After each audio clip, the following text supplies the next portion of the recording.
Assalamualaikum warahmatullahi wabarakatuh. Hello friend, hello, welcome back to my channel. Oke guys, balik lagi bersama aku Nelly. Seperti biasanya, aku bakalan melihat sebuah video. Dan video kali ini yang mau lihat ini judulnya Ustadz ini berkata Malaysia perlu contohi Indonesia. Nah, kira-kira apa nih?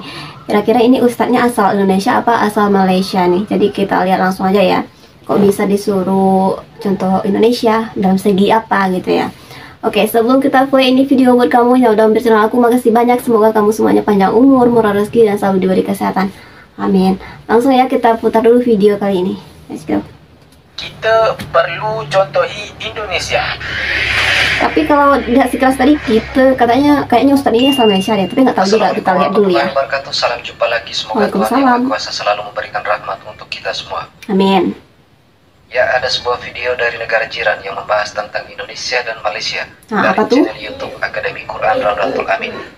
Di awal video sang Ustadz mengatakan bahwa 5-10 tahun yang akan datang Indonesia akan meninggalkan jauh Malaysia, dan sang Ustadz mengatakan bahwa Malaysia perlu contoh Indonesia dari sisi bahasa. 5 hingga 10 tahun akan datang Indonesia akan jauh meninggalkan Malaysia dari sudut kemajuan pembangunan teknologi dan ekonomi. Sekarang pun tanpa kita sedar, Indonesia telah mula meninggalkan Malaysia dari sudut ekonomi. Ya, kita tak mampu menjadi sebuah negara sebesar Indonesia, tapi kita mampu contohi Indonesia dalam satu perkara. Perkara ini yang menjadikan asas kuat untuk Indonesia menjadi sebuah negara kuasa besar dunia dalam 5 ke 10 tahun akan datang. Perasan tak? Orang Indonesia tak kira bangsa, mereka bercakap dalam bahasa Indonesia. Tak ada satu pun bercakap bahasa Indonesia bunyi lain dari kebanyakan orang Indonesia yang lain. Dia Cina ke, India ke, Celuk Mat Saleh ke, pertuturan yang mereka guna semuanya sama. Betul. Bahasa Indonesia. Belum pernah jadi ini menyangkut ke bahasa Indonesia cakap bunyi Cina, bunyi India, bunyi Mat Saleh. Belum pernah. Semua bunyi Indonesia. Wah, seronoknya tak ada harus masuk bulan Ramadan. Jom kita daftarkan diri sekarang. Sistem pendidikan mereka disatukan dengan satu bahasa, bahasa Indonesia. Mereka melestarikan bahasa Indonesia bermula dari peringkat sekolah. Pendidikan awal rakyat Indonesia menggunakan bahasa Indonesia. Ya, emang dari kecil ya, dari akan capai dengan TK. satu bahasa. Dengan penyatuan bangsa menggunakan satu bahasa, mereka boleh capai dan mampu capai apa yang mereka nak. Kestabilan ekonomi, mereka mampu. Kestabilan politik, mereka mampu. Mereka dalam kelompok yang mampu capai apa yang mereka nak sekarang. Mereka ada sesuatu yang kita belum ada. Penyatuan bangsa menggunakan satu bahasa. Ini perkara asas yang negara Indonesia telah berjaya capai dengan jayanya. Penyatuan berbilang bangsa dengan satu bahasa, bahasa Indonesia. Malaysia, apa dah jadi? Lemah sangat kita, bukan sebab kita lemah fizikal, bukan sebab kita bodoh, sebab kita tak mahu terlalu bertolak ansur membiarkan bahasa yang sepatutnya ditutur oleh semua rakyat Malaysia yang mengaku mereka adalah rakyat Malaysia tidak dikuatkuasakan untuk wajib ditutur oleh semua rakyat Malaysia. Yang seorang bunyi itik, lagi seorang bunyi ayam. Member dekat sebelah makan popcorn. Bahasa Melayu terpinggir di tanah sendiri. Wajarlah Indonesia semakin ke depan mereka bersatu dalam satu bahasa. Bahasa menghilangkan benteng yang memisahkan bangsa. Malaysia, sayang 1000 kali sayang. Bahasa bangsa mengemis di tanah sendiri. Dipinggirkan. Inginkan kemajuan, inginkan kestabilan ekonomi. Masa sih? Mula dengan penguatkuasaan bahasa Melayu untuk semua rakyat Malaysia. Semua rakyat Malaysia wajib fasih bertutur bahasa Malaysia. Sudahlah dengan okeylah tu, janji ada bunyi.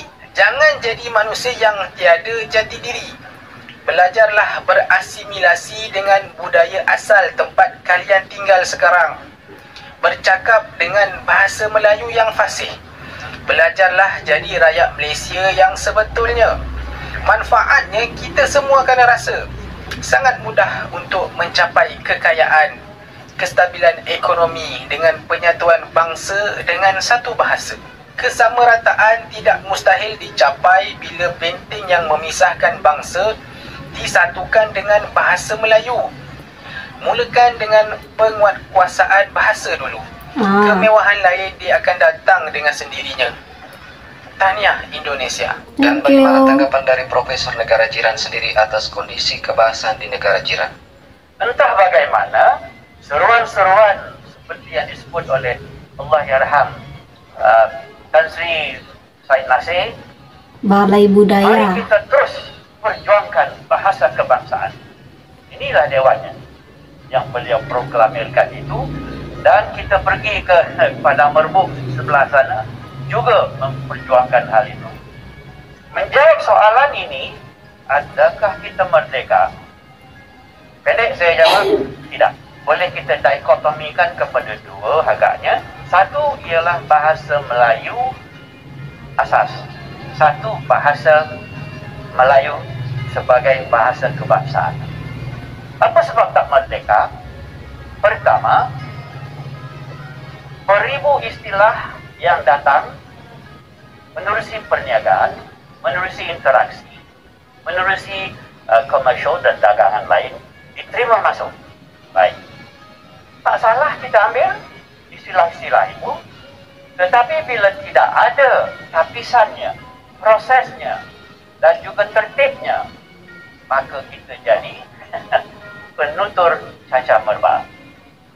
Jadi sekarang saya ingin menyebut sedikit berhubung dengan tidak merdekanya kita itu. Tidak mereka maksudnya kayak gimana nih? Telah menginggriskan bahasa Melayu.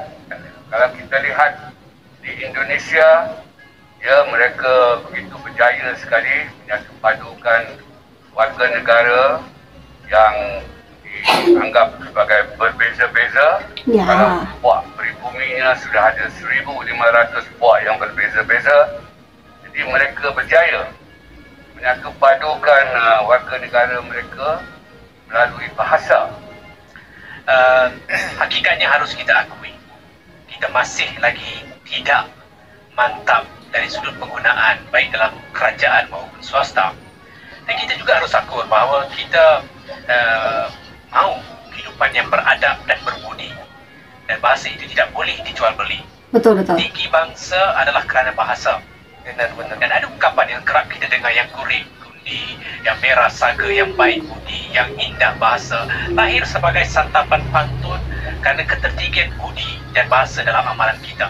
Dan saya percaya dalam kalangan kita hari ini, sebagaimana dinyatakan oleh Tan Sri Rasiatin tadi, ramai dalam kalangan warga Malaysia seolah malu dan segan untuk menggunakan bahasa Melayu kerana persepsi bahawa ia tidak setaraf dengan kedudukan bahasa Inggeris, bahasa-bahasa lain. Hakikatnya kita harus mengangkat bahasa Melayu sebagai bukan sekadar bahasa rasmi, bukan sekadar bahasa perpaduan, tapi itulah alat yang boleh menyatupadukan kita. Bagaimana itu sepatutnya dijadikan sebagai satu bahasa pengantara, bahasa pertukaran yang memungkinkan kita terus hidup rukun, aman dan damai. Malahan kalau kita perhatikan, dalam kalangan agensi kerajaan sekalipun, masih lagi menggunakan bahasa Inggeris di dalam edaran mereka, masih lagi menggunakan bahasa Inggeris di dalam mesyuarat mereka. Jadi mereka tuh lebih menggunakan bahasa Inggris ya? Menggunakan bahasa Melayu. Ya, sudah menjadi pengetahuan umum bahwa bahasa Indonesia sudah menjadi salah satu dari 10 bahasa resmi UNESCO. Ya. Namun hal ini berbanding terbalik dengan bahasa Melayu di negara jiran yang tidak mampu dimartabatkan sebagai bahasa kenegaraan. Bahasa Melayu hanya menjadi bahasa bagi kaum Melayu, dan itu pun sudah tercemar dengan bahasa asing. Sedangkan bagi kaum-kaum lain seperti Cina ataupun India, dapat dikatakan tidak menjadikan bahasa kenegaraan sebagai bahasa percakapan sehari-hari, dan malah ada yang tidak tahu sama sekali. Wah, parah sih. Dan hal ini berbeda dengan Indonesia yang menjadikan bahasa Indonesia sebagai media untuk menyatukan suku, agama, ras, dan golongan yang berbeda-beda dalam satu bahasa, yaitu bahasa Indonesia, sehingga dapat dikatakan bahasa Indonesia adalah bahasa persatuan. Oke, demikian video ini. Wassalamualaikum warahmatullahi wabarakatuh. Waalaikumsalam. Nah teman-teman, itu dia videonya ya. Ternyata yang dibahas ini tentang bahasa ya, dimana bahasa Indonesia memang dijadikan atau menjadi bahasa resmi UNESCO yang ke-10 ya. Jadi ternyata di Malaysia itu dijelaskan sama ada profesor, ada ustadz tadi ya. Tuh yang menjadi kendala mereka kayaknya. Kalau Indonesia ya seperti yang kita tahu, Indonesia mempunyai banyak bahasa daerah, tapi disatukan dengan bahasa Indonesia. Meskipun ada orang luar yang tinggal di Indonesia kayak bangsa Cina gitu, banyak banget di Indonesia juga, tapi mereka itu malahan fasih juga berbahasa Indonesia karena emang itu tuntutannya ya. Bahkan mereka ada yang orang Cina itu bahkan mempunyai nama Indonesia gitu guys. Jadi emang kalau mau ke Indonesia ya udah pelajari bahasa Indonesia gitu ya, itu intinya. Jadi mereka sehari-hari ya menggunakan bahasa Indonesia gitu. Aku baru tahu juga nih, ternyata di Malaysia itu kalau di kerajaan-kerajaan itu ternyata masih menggunakan bahasa Inggris gitu ya guys. Seharusnya mereka lebih menggunakan bahasa Melayu yang mengingat identitas mereka itu adalah Melayu gitu ya. Ternyata bahasa Melayu hanya digunakan oleh kaum Melayu aja, itu pun katanya tadi udah dicampur-campur gitu juga katanya ya. Sayang banget gitu. Itu kayaknya bahasa Melayu seharusnya mereka junjung tinggi, itu kayak lebih terpinggirkan jadinya karena mereka lebih fokus ke menggunakan bahasa asing. Nah teman-teman, mungkin kali ini kita cukup kesekian dulu. Kita bisa jumpa lagi di next video. But don't forget to comment, share, and subscribe. Jangan lupa loncengnya diaktifkan juga. Oke, terima kasih. See you. Bye bye. Assalamualaikum.